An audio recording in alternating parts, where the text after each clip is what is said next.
Assalamualaikum warahmatullahi wabarakatuh. Perkenalkan, nama saya Heri Kurniawan dari kelas PGSD Penjas A dengan NIM 20604221012.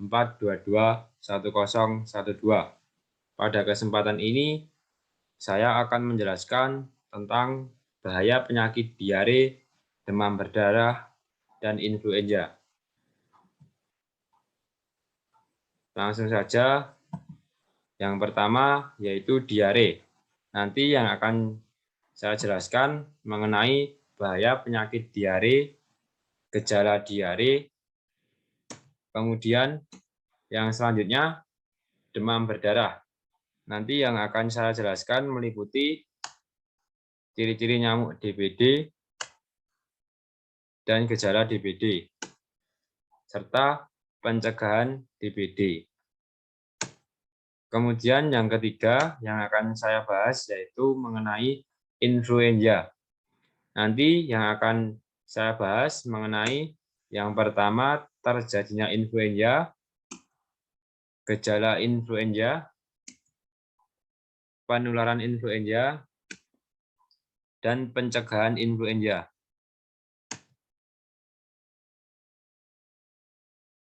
Langsung saja masuk pada pembahasan yang pertama, yaitu mengenai pengertian diare. Apa sih yang dimaksud diare? Diare adalah penyakit yang terjadi sering buang air besar dengan kondisi tinja yang encer. Pada umumnya, diare terjadi akibat makanan dan minuman yang terpapar virus, bakteri, atau parasit. Yang selanjutnya, bahaya penyakit diare. Diare yang parah akan menyebabkan kondisi yang pertama, gangguan penyakit ginjal dan fungsi ginjal. Yang kedua, kerusakan otot dan kejang. Yang ketiga, pembengkakan otak. Dan yang keempat, shock karena tekanan darah rendah. Yang selanjutnya kita memasuki pada gejala diare.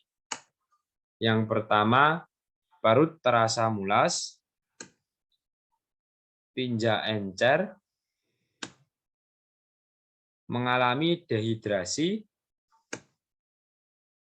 dan pusing, lemas, kulit kering. Serta sebagian besar penyebab diare disebabkan oleh infeksi kuman di usus besar. Kemudian yang selanjutnya kita membahas pada materi yang kedua yaitu tentang penyakit demam berdarah. Apa sih yang dimaksud demam berdarah? Demam berdarah atau DBD adalah penyakit yang disebabkan oleh salah satu dari 4 virus dengue. Demam berdarah merupakan penyakit yang menular. Sarana penularan demam berdarah terdiri berasal dari gigitan nyamuk Aedes aegypti dan Aedes albopictus. Kemudian kita memasuki pada ciri-ciri nyamuk demam berdarah atau DBD. Yang pertama, punggungnya terdapat 2 garis vertikal di sisi kiri dan kanan.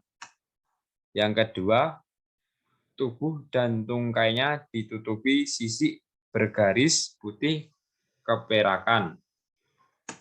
Yang ketiga, sisik tubuh nyamuk terkadang rontok pada nyamuk betina yang sudah tua.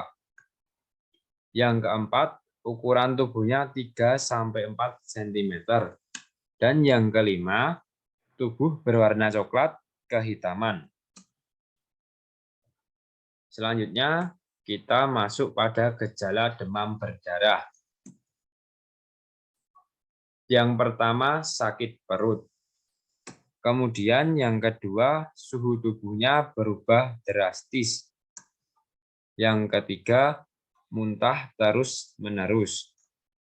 Yang keempat, feses atau muntahnya mengandung darah. Yang kelima, mimisan terus-menerus. Yang keenam, gusi anak berdarah tiba-tiba tanpa sebab. Dan yang ketujuh, terlihat lelah, gelisah, mudah marah, dan tersinggung. Selanjutnya, kita memasuki pencegahan DBD atau demam berdarah dengan cara menguatkan sistem imun, yaitu dengan cara yang pertama, perbanyak konsumsi vitamin C, yang kedua, makan buah-buahan serta sayuran, yang ketiga, ajak anak-anak bergerak, yang keempat, pastikan kebutuhan cairan terpenuhi, dan yang kelima, membiasakan anak tidur cukup. Selanjutnya, kita masuk pada materi yang ketiga, yaitu mengenai penyakit influenza. Apa sih yang dimaksud dengan influenza? Influenza adalah infeksi virus yang menyerang hidung, tenggorokan, dan paru-paru. Yang selanjutnya, gejala pada influenza. Yang pertama, demam. Yang kedua, sakit kepala. Yang ketiga, batuk-batuk. Yang keempat, pegal-pegal. Yang kelima, kehilangan nafsu makan. Dan yang keenam, sakit tenggorokan. Selanjutnya, kita memasuki penularan pada penyakit influenza. Yang pertama, melalui uap, air, dan udara pernafasan. Bisa terjadi ketika batuk dan bersin. Kemudian yang kedua, melalui kontak kulit. Biasanya terjadi ketika jabat tangan atau berpelukan. Kemudian yang ketiga, melalui air liur. Biasanya terjadi ketika berciuman atau satu minum untuk bersama. Keempat, melalui kontak dengan permukaan yang terkontaminasi. Biasanya terjadi pada saat memakai selimut atau pegangan pintu. Kemudian yang kelima, tidak menggunakan masker. Biasanya terjadi pada saat batuk dan bersin. Ketika kita tidak menggunakan masker, otomatis virus akan masuk ke dalam tubuh kita.